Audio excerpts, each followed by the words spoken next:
Hello बच्चों, क्या हाल चाल। नया सवाल अगेन कोऑर्डिनेशन कंपाउंड्स में लेके आ गया हूँ मैं जेई मींस 2021 का।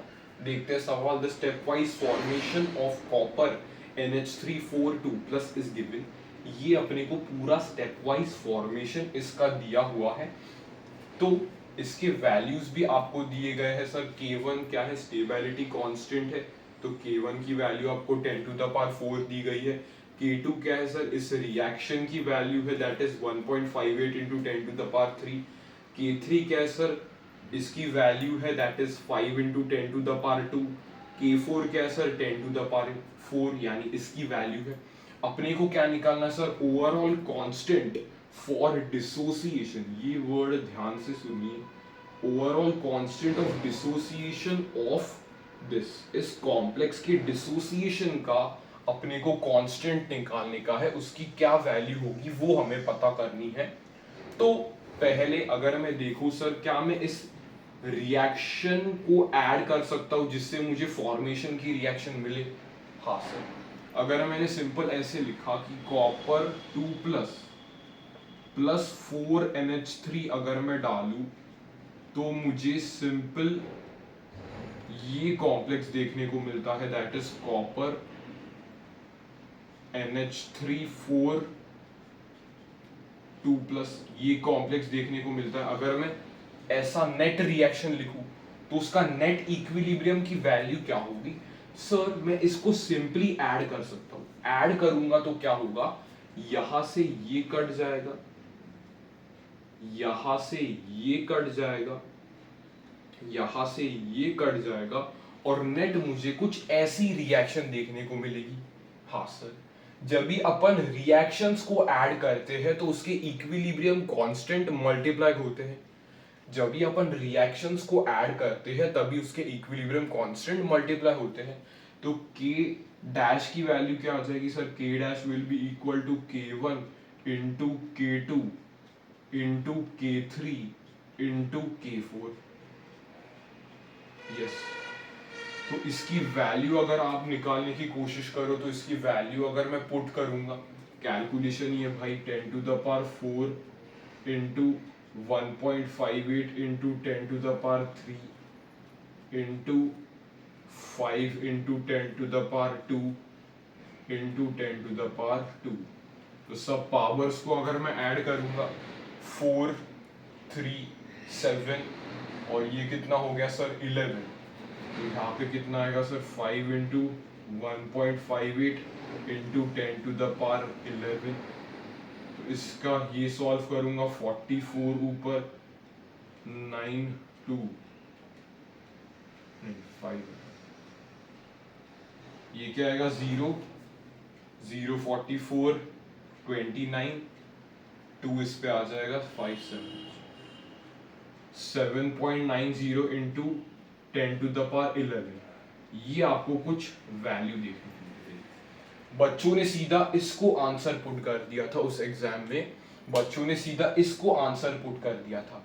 लेकिन ध्यान से एक टर्म को देखो, डिसोसिएशन। डिसोसिएशन मानी इसकी उल्टी रिएक्शन हो रही है बेटा।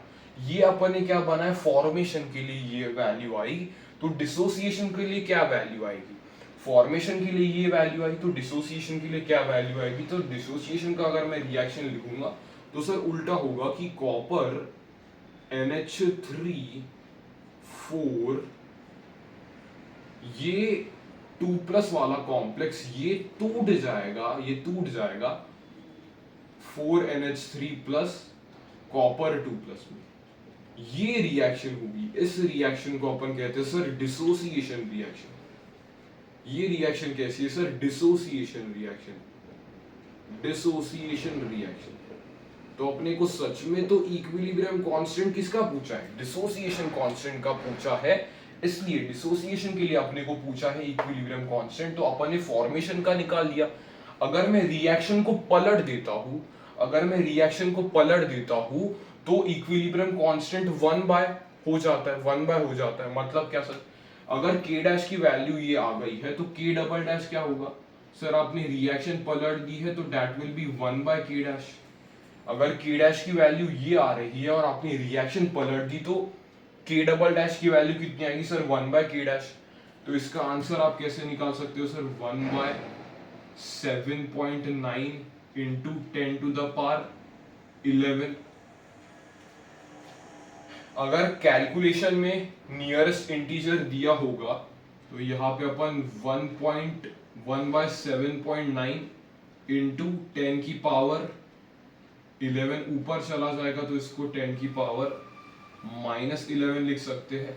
फिर इसको 7.9 है उसको मैं 1/8 लिख सकता हूँ, तो 1/8 अगर मैंने इसको लिखा इंटू 10⁻11, तो आप इसका आंसर यहाँ पे पुट कर सकते हो सर। अप्रोक्सीमेटली ये आएगा 0.125 इंटू 10⁻11, या फिर आप लिख सकते हो 1.25 इंटू 10⁻12, ऐसा कुछ 1.25 इंटू 10⁻12। कैलकुलेशन सर एक बार चेक कर लो, नियरेस्ट इंटीजर में निकालना होगा तो 1 लिख सकते हो, 1 इंटू 10⁻12। ऐसा इसका स्टेप होता है सर, ऐसा इसका स्टेप होता है। कैलकुलेशन बस देख लो, कैलकुलेशन एरर नहीं है, अप्रोक्सीमेटली के लिए निकाला है, वहां पे इंटीजर टाइप दे देगा कुछ, तो मुझे बस सवाल से मतलब है इसलिए मैंने अप्रोक्सीमेटली ये आंसर निकाल दिया सर। यस, इस सवाल को एक बार अच्छे से आप चेक करें कि इसमें कॉन्सेप्ट इस चैप्टर का यूज हुआ है या इक्विलिब्रियम कांस्टेंट का, इक्विलिब्रियम चैप्टर का यहाँ पे कॉन्सेप्ट यूज हुआ है सर। यहाँ पे कॉन्सेप्ट एग्जैक्टली इक्विलिब्रियम का यूज हुआ है, सेम एज इक्विलिब्रियम मैंने प्रोसीजर किए है, सेम फिजिकल केमिस्ट्री टाइप का मैंने इसको सवाल बनाया है। अच्छे से समझिए इस सवाल में क्या कैच है। तो पहले आपको सारे रिएक्शंस ऐड करने हैं और फॉर्मेशन की रिएक्शन लिखनी है। फॉर्मेशन की रिएक्शन से आप फॉर्मेशन की वैल्यू बता सकते हो, ये जो आई, और ये वैल्यू आपका आंसर नहीं होगी क्योंकि डिसोसिएशन पूछा है। डिसोसिएशन के लिए अपन लोग क्या कर सकते हैं सर, अगर मैं इस रिएक्शन को उल्टा कर देता हूं तो ये जो वैल्यू आई है उसका रेसिप्रोकल मुझे लेना पड़ेगा और उससे मुझे ये आंसर सीधा मिल जाएगा और मेरा सवाल करेक्ट हो जाएगा। मुझे हार्डली कितने मिनट लगे सर सॉल्व करने में, 3 मिनट देख सकते हो। कैलकुलेशन भी बहुत भारी नहीं थी, इजी कैलकुलेशन पे बेस्ड ये था। कैलकुलेशन एक बार चेक कर लो। अगर ये सवाल आपको समझ में आया तो एक बार दिल बना देना, और अगर आपका मेरे से पहले आंसर मैच हुआ है तो थम्स अप कर देना सर, हमारा लिख देना कमेंट बॉक्स में सर हमारा मैच हो गया था, हमारा करेक्ट आ गया। तब तक के लिए बेटा ऐसे ही वीडियोस के लिए चैनल को फॉलो करते रहिए। जेई मेंस के और जेई मेंस और एडवांस के भी मैं कुछ अच्छे सवाल ढूंढ रहा हूं कि आपका उससे कंसेप्ट खुले। वैरायटी ऑफ सवाल करना इंपॉर्टेंट है। तो सर मिलते हैं अगले लेक्चर में, तब तक के लिए keep studying, keep watching. Okay bye.